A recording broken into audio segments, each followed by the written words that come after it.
Bonjour à tous, cette vidéo pour répondre à la question qui m'est posée par Nano 01200 au sujet de la rotation des objets qui sont dupliqués.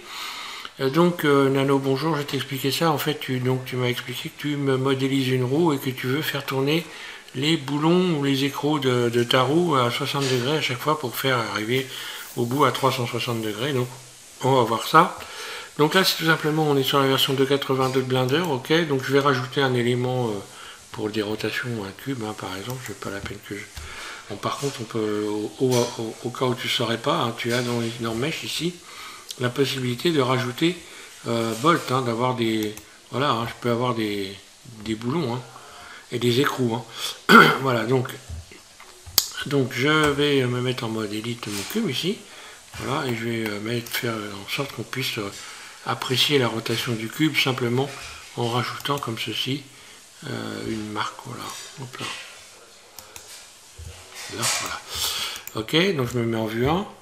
Donc un objet, grosso modo, il a donc des propriétés. Ces propriétés, soit on les remet à jour, on rafraîchit les propriétés quand on duplique un objet pour avoir un nouvel objet qui ne soit pas le même que celui qu'on a dupliqué, parce que quand je vais dupliquer ce cube, Shift D, je le duplique, et eh bien il a exactement les mêmes propriétés que le premier cube. Donc automatiquement, ici je vais appliquer donc une rotation, donc je clique sur le N. Je clique sur le N pour ouvrir cette fenêtre et les rotations, ça se passe par ici.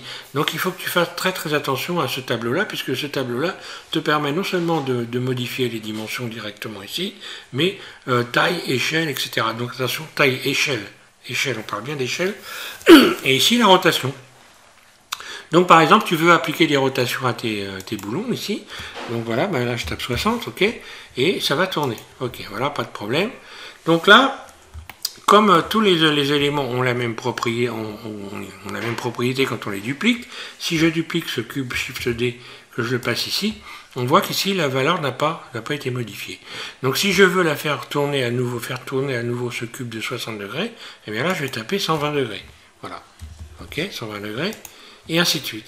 Je duplique celui-là, Shift D, et là je vais taper forcément 180 degrés pour arriver à faire tourner complètement. Alors, je reviens en arrière.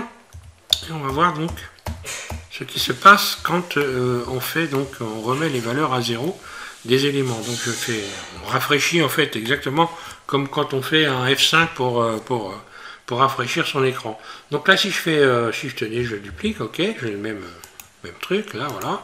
Donc là, je tape 60 degrés, ok, premier truc. Et puis je vais donc lui conférer ces nouvelles propriétés en faisant CTRL A, et là bah, c'est rotation, donc je clique sur rotation. Donc voilà, donc on voit que la rotation ici est revenue à 0. Voilà, donc l'objet est différent, les deux objets sont différents l'un de l'autre. Shift D, je le duplique ici, et là je peux cette fois-ci retaper par exemple 60 degrés. Il faut faire bien attention à cette notion aussi de redonner des valeurs aux éléments pour ne pas se planter par la suite. Bon là je pourrais le dupliquer, mais il faudra que je pense, si je duplique par exemple ce cube ici, je le duplique, et que là je mets 120 degrés, voilà, hop là. Voilà. Là j'ai 120 degrés, mais ils ont à la base les mêmes propriétés. Hein. Donc l'idéal c'est de rafraîchir en faisant CTRL A, rotation, voilà, et de remettre ici les éléments à 0 pour repartir. Ça, on observe cette façon de procéder quand on est dans le mode objet. Parce que quand on est dans le mode objet, en réalité, quand tu transformes un objet en mode objet, il n'y a pas eu de transformations qui sont prises en ligne de compte. Pour transformer un objet, il faut qu'il soit automatiquement édité. Il faut le faire dans le mode edit. Donc si j'avais fait ça dans le mode edit, eh bien ça aurait un peu changé les choses. Je vais mettre dans le mode edit, je sélectionne tout A, Shift D, voilà.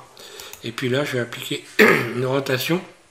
Alors là, pour la rotation, dans ce mode-là, ici, je ne peux pas la voir, propriété, non, ça change rien. Donc là, si je fais une rotation, donc je vais faire une rotation sur Y, R, Y, 60, là, voilà. Et voilà, donc là, je les ai pas en degrés.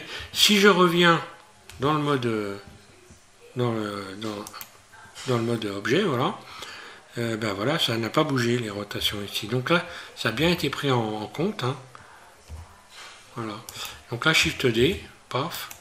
Et puis pareil, rotation 60, R, RY, 60. Là. Et ainsi de suite, G. Shift D, R, Y, 60. RY 60, voilà. Et voilà. Donc là, par contre, j'ai un seul objet. Voilà, bon, bah, tu sais tout, hein, je pense que voilà, j'ai été assez clair.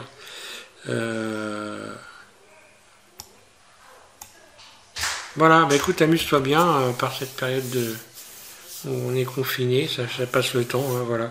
Merci à tous de suivre The M6.